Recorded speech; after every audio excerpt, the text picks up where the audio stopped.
tudo bem? Então, hoje eu resolvi conversar com vocês um pouco sobre a obra O Seminarista, do Bernardo Guimarães, e também um pouco sobre a vida desse autor lá de Minas Gerais. Então, vamos lá. O Bernardo Guimarães, tá? Ele nasceu em Minas Gerais, na cidade de Ouro Preto, em 1825. Então, estamos falando, né, de um autor que faz parte do romantismo, especificamente o romantismo na parte da prosa, né? Mas ele também foi poeta. Bom, dos 4 aos 16 anos ele viveu no interior, lá de Minas Gerais, em pequenas cidadezinhas. Depois ele acaba se mudando, né? E morou em vários locais do Brasil.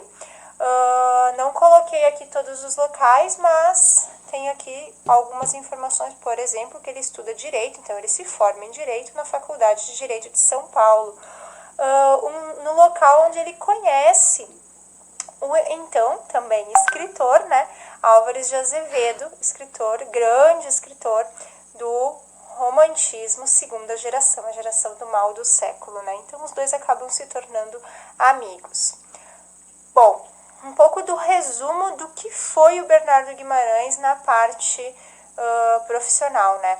Ele foi juiz, então, foi jornalista, professor, romancista e poeta. Até tem uma curiosidade que enquanto juiz, né, ele acabou sendo demitido porque ele trabalhou em prol de libertar os presos na cidade em que ele era juiz. Então não deu muito certo, ao invés de ele prender as pessoas, vamos dizer assim, condenar as pessoas, ele acabou liberando, né? Então ele tinha esse lado de libertar as pessoas. Na vida pessoal, ele se casa então com Teresa Maria Gomes e eles dois tiveram 8 filhos. E acabou falecendo então também na cidade de Ouro Preto, a sua cidade natal, em 1884.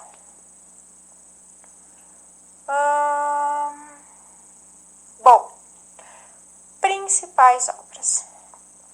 Eu destaco 2, tá? O Seminarista, que é a que a gente vai falar hoje, e A Escrava Isaura. Mas vou falar assim rapidamente da Escrava Isaura.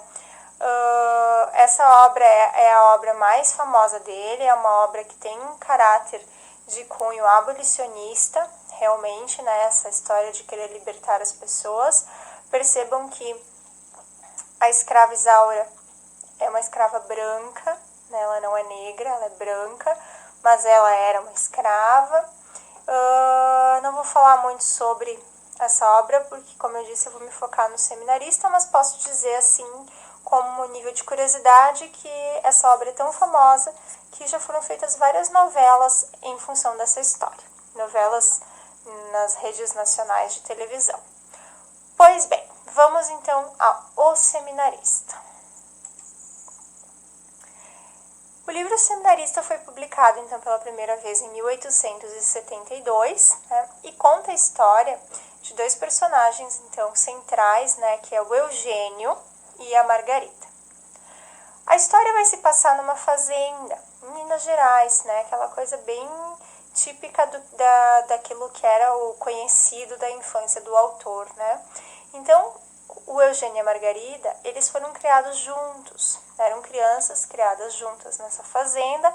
Ele era o filho do fazendeiro rico e ela era a filha da agregada da casa, tá?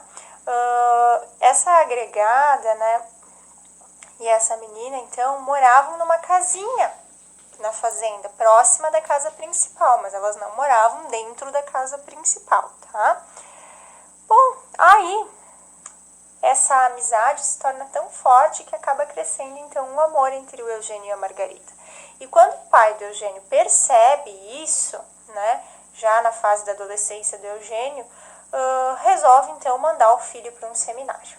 Tá? Não, nem pensar, ele não vai se envolver com filha de empregada nenhuma, né? Ele vai seguir para um seminário. Certo, então. Não bastasse só mandar o filho para o seminário, o pai ainda inventa uma trama macabra, né?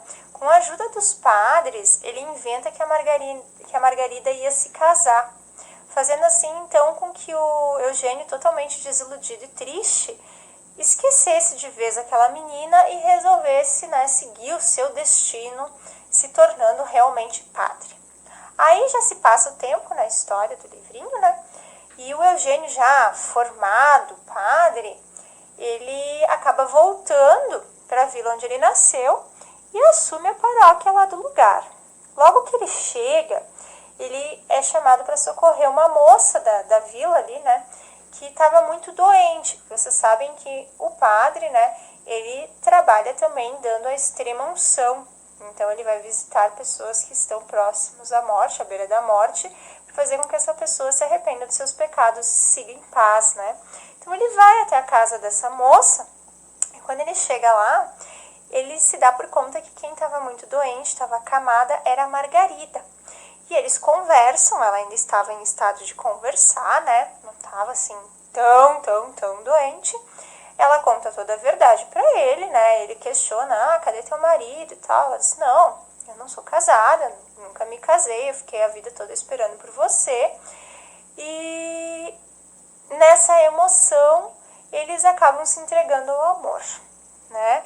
E aí fica no ar, inclusive, né? Se é só um beijo ou se realmente teve algo a mais. Como é um livro bem aguinha com açúcar, ele não fica exposto em que nível foi essa entrega dos dois, tá? Podia terminar ali, né? E viveram felizes para sempre, mas não. No dia seguinte, então, o Eugênio deixou ela lá, tá? Tchau, beleza. Ele vai se preparar para celebrar uma missa.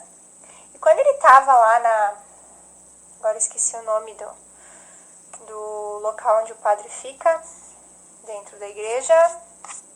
Ah, meu Deus. Mas enfim, quando ele estava lá na salinha se organizando, né, para começar a missa, as pessoas estavam entrando na igreja, tal, já estava acontecendo, né, uma multidão de pessoas, e ele foi avisado então que aquela missa que ele ia celebrar era uma missa de corpo presente, porque uma pessoa da região tinha acabado de falecer. Bom, ele não se abala, porque é uma das funções do padre, né, é celebrar missas para pessoas que falecem e tal. Então ele separa lá as suas falas de missa para encomendar o corpo, né? E quando ele entra na igreja, essa igreja lotada, ele se dá por conta, ele olha, né, assim, e vê que quem estava dentro do caixão, quem estava morta, era a Margarida, era o seu amor. Aí como que o livro termina? Com ele saindo correndo, né, da igreja, assim, pela porta, todo mundo olhando apavorado para o que estava acontecendo, não entendendo, muitos não entendendo, e ele joga no chão a batina, né, a roupa do padre, e sai enlouquecido. E aí termina, então, essa história não feliz do romantismo brasileiro, mas um livro muito bonito, muito gostoso de ler, muito simples de ler, muito fácil de ler, e né, só não tem final feliz, mas vale muito a pena a gente conhecer e se envolver com a história, né? Então, nesse drama do Eugênio e da Margarida.